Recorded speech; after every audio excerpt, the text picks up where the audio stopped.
Olá amigos, satisfação retornar ao estudo da lição de segunda-feira, dia 7 de setembro. A lição que fala sobre transformados pelo amor de Cristo.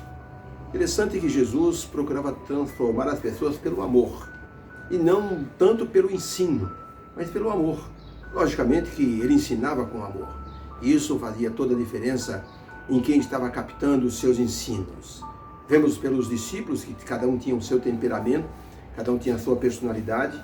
Com certeza Jesus teve muito trabalho para estar modificando aqueles caracteres, aquelas manias, aqueles vícios, aquela impetuosidade que cada um tinha. Por isso que ele procurava, através do ensino, com amor, modificar aquilo que as pessoas tinham de pior e potencializar aquilo que as pessoas tinham de bom. Obviamente isso só foi possível porque as pessoas, elas permitiam, elas abriram o coração para que Jesus pudesse então transformá-las. Vemos o caso de Judas, que era um homem com opinião própria e que ele não permitiu que Jesus fizesse uma transformação. Os ensinos de Jesus eram para todos e ele trabalhava com muitos deles individualmente, dependendo da situação que cada um apresentasse. Ellen White, no livro Ciência do Bom Viver, na página 175, ela diz que é mediante o exercício da vontade que vai haver uma completa mudança que pode ser operada na vida. Entregando a vontade a Cristo, diz Ellen White, nós nos aliamos com o divino poder e receberemos então força do alto para nos manter firmes. Uma transformação, ela é assim um processo gradativo, não vem de imediato, a pessoa não muda de imediato. A pessoa aceita a mudança e então, com a firmeza de propósito, aliada à vontade divina, a pessoa então vai ter então ali a mudança, a transformação da vida. Terêncio era um homem do interior de São Paulo, que ele saiu um sábado à noite para fazer bagunça com os amigos. E quando chegaram perto de uma tenda, onde estava pregando o evangelho, onde estava havendo ali uma série de conferências da nossa igreja, Terêncio disse aos amigos, vamos bagunçar a reunião dos crentes. Alguns amigos entraram naquela tenda, ele falando alto, brincando, fazendo gozação. O pastor que estava pregando parou por um momento. Terêncio falou tudo o que ele queria falar, todas as bobagens. O pastor disse, agora o senhor permite que eu continue? Falou de forma amável. Não é que Terêncio ficou calado, alguns amigos foram embora, outros ficaram com ele. Terêncio ficou até o final. E desta reunião, Terêncio entregou o coração a Jesus. Foi transformado daquele homem bruto, alcoólatra, em uma pessoa que levou sua família para aquela tenda para ouvir o evangelho e foi transformado. O apóstolo Paulo diz assim, é necessário que vós vos revistais do novo homem, criado segundo Deus em justiça e retidão, procedente da verdade. Efésios 4, verso 24. É preciso que vos revistais do novo homem. Uma transformação feita por Cristo com amor, na verdade, ela é um revestimento da pessoa através dos ensinos de Cristo. Tá? No Texas, um homem que costumava ir num bar todos os dias de manhã, amarrava o cavalo dele na frente do bar. Um dia o dono do bar percebeu que aquele homem não estava com o cavalo amarrado na frente do bar, estava do outro lado na igreja. Ele esperou o homem sair e foi lá e disse, ué, você não vai mais amarrar o cavalo ali para você beber a sua cachaçinha? Ele disse, não, ontem à noite eu estive numa conferência aqui nessa igreja e Cristo falou ao meu coração, eu agora vou amarrar o meu cavalo em outro lugar. Isso é ser transformado, é a pessoa estacionar em outro lugar, mudar de direção. Para um soldado foi perguntado, como é que você foi transformado? Se era um camarada que até assim tinha vontade, assim, tinha prazer em matar, em atirar. Ele disse, olha, eu estava indo na minha vida e ouvi uma voz de um comandante mais forte do que qualquer comandante terreno, a voz do comandante Jesus. E ele dizia para mim, meia volta, vou ver. E eu mudei a direção da minha vida. Alguns dos discípulos de Jesus nos chamam a atenção devido ao seu temperamento. Pedro, por exemplo, nós vemos Tiago, João, Tomé, Filipe, eram discípulos que tinham um temperamento diferente dos outros. E Jesus teve que trabalhar com eles de maneira plena. Tiago e João, por exemplo, eram os únicos que tinham um apelido. O apelido era Filhos do Trovão, porque dá para perceber pelo apelido que eles não eram pessoas muito calmas, né? Filhos do Trovão. E o episódio mais marcante é quando Jesus estava numa região de samaritanos, e ele então ia para Jerusalém, já era quase noite, e ele pediu para Tiago e João que fossem até uma aldeia ali perto e preparassem uma pousada, para que eles pudessem passar a noite. Quando Jesus chegou na frente da cidade, os homens da cidade estavam na frente da cidade e não permitiram Jesus entrar. Tiago e João ficaram tão encolerizados, tão irados com aquela rejeição, que eles não admitiam uma coisa dessa. E eles disseram para Jesus: Senhor, o Senhor quer que nós oremos e façamos descer fogo do céu e consuma esse povo como Elias fez? Ellen White diz que de onde eles estavam, dava para ver o Monte Carmelo, onde Elias derrotou os profetas de Baal e fez fogo descer do céu e consumiu um sacrifício encharcado de água. E pensando nisso, Tiago e João disseram para Jesus: o Senhor fica olhando para o lado aqui um pouquinho? Nós vamos fazer uma oração aqui poderosa, Jesus, e a gente acaba com esse povo, deixa só o chãozinho fumegando, para eles aprenderem a não te rejeitar.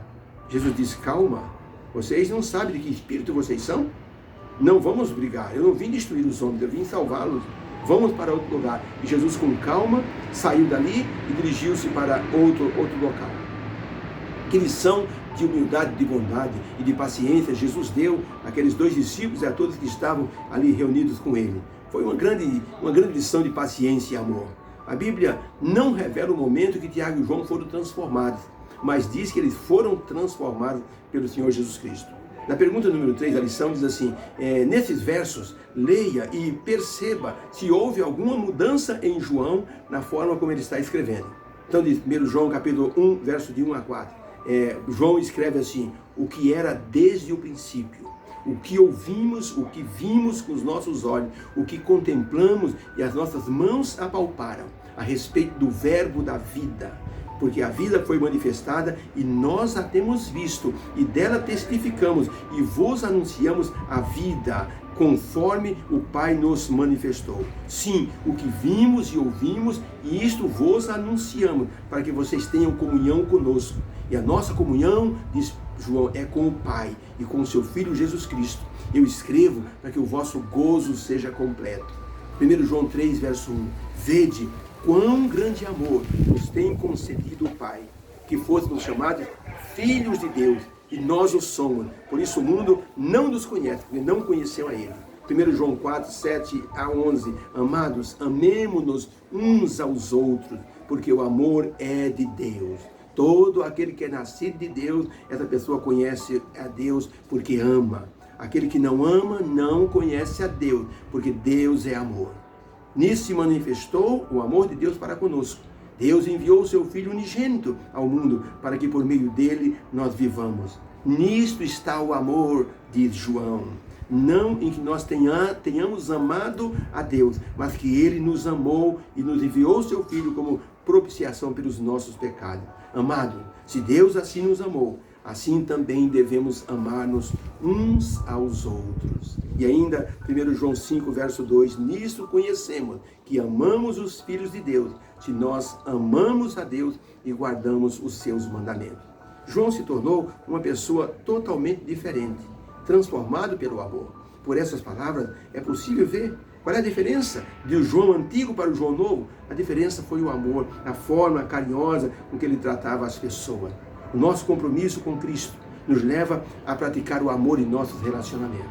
Temos nós sido transformados pelo amor? Com certeza que sim, mas temos que dar testemunho disso, mostrando que estamos transformados pelo Espírito Santo. Eu me lembro que o meu estimado pai foi transformado pelo Espírito Santo. Ele foi treinado para brigar desde menino. 12 anos já era um galo de briga na Paraíba. Meu tio, o mais velho, o irmão dele, treinou para que ele pudesse ganhar dinheiro com brigas nas feiras da Paraíba. As pessoas vinham, apostavam no meu pai, o meu tio era o agenciador, e os meninos das fazendas vinham para disputar. E então o meu pai dizia para mim assim: meu filho, eu nunca perdi uma luta, porque o meu irmão mais velho, antes de qualquer luta, ele chegava no meu ouvido e ele dizia assim, se perder, eu vou fazer circuncisão total em você, nunca mais vai ser pai. E eu, com medo daquilo, eu lutava até assim, sair debaixo do oponente, eu tinha que ganhar. Se tornou um menino brigador. Foi expulso da escola com 12 anos, com 13 anos, porque bateu numa criança, quase que matou num coleguinha. E ele dizia, nunca mais eu entrei na escola, porque eu era brigador, e aprendeu a brigar. Eu me lembro que eu tinha 6 anos de idade, na Bahia, meu pai abrigou uns 40 ciganos. Eu estava em cima da cabine, da carroceria do caminhão, e vi quando um dos ciganos entrou na cabine do caminhão e mexeu no porta-luva tentando achar alguma coisa, e pegou alguma coisa de lá. E eu gritei: pai, o homem está roubando o seu carro aqui. O meu pai estava no balcão, ele tinha um bar. Ele saiu assim com sangue nos olhos. Ele era um homem brigador, um homem impetuoso. Ele bateu nos 40 ciganos. O compadre dele, senhor Demóstenes, tinha uma arma de fogo e disse para o meu pai: Cícero, se afasta que eu mato uns 4, 5 daqui. Meu pai gritou para ele: não, eu quero dar uma surra com as minhas mãos nessa cambada. Expulsou os 40 ciganos, porque ele era um homem de briga. Quando ele estava aqui em São Paulo, ele cometeu muitos desatinos com o seu temperamento. Eu lembro que uma vez o meu irmão mais novo foi agredido por um menino, vizinho, e eu disse para o meu pai: pai, o filho da dona Brasilinda bateu no Reinaldo. Meu pai foi lá e levou o meu irmão Reinaldo até a casa desse homem, ou do pai do menino, e disse assim: tá aqui o meu filho, bata nele. Porque o menino bateu no meu irmão revidou, e o pai do menino veio e deu um peteleco na orelha do meu irmão. E meu irmão ficou chorando. Ele foi lá e reclamou para o meu pai. Meu pai foi na casa desse homem, pegou ele pela abertura da camisa, jogou no chão. Foi uma briga feia. Meu pai era brigador. Ele bateu nesse homem até sangrar. Os guardas vieram, ele prendeu o homem com as pernas e dava cabeçada no homem. E gritou para o homem: se você estiver aqui amanhã, eu vou matar você. Aquele homem, naquela noite, arrumou um caminhão de mudança e se mudou da rua. Porque meu pai era realmente um homem brigador. Esse homem foi transformado pelo Evangelho, se tornou uma bênção. Levou mais de 180 pessoas aos pés de Cristo, pela mansidão que ele possuía agora. Todo mundo admirava aquela conversão, uma pessoa transformada. Então, quando nós olhamos para as pessoas transformadas em Cristo, nós nos admiramos. Disse que na tumba de várias pessoas poderia ser escrito alguns epitáfios. Por exemplo, no túmulo de Abraão, dava para ser escrito assim: amigo de Deus. Na sepultura de Enoque, dava para escrever assim: o homem que andava com Deus. Na sepultura de Davi, era possível escrever: o homem segundo o coração de Deus. Na sepultura de Gideão, dava para escrever: varão valoroso. Mas a que nós mais poderíamos cobiçar era a expressão que poderia ser escrita na sepultura de João, o discípulo amado. Ellen White diz que ele foi chamado de aquele que mais plenamente refletia a semelhança com o Salvador, o mais parecido com Jesus. João aprendeu isso, e era o filho do trovão, e aprendeu a lição do amor e da paciência. Que Deus nos abençoe, que possamos refletir a mudança que Deus fez em nossa vida, feita através do amor. Que haja uma bênção para a nossa vida e para todos aqueles que estudam conosco a lição. É o que eu espero em nome de Jesus. Obrigado.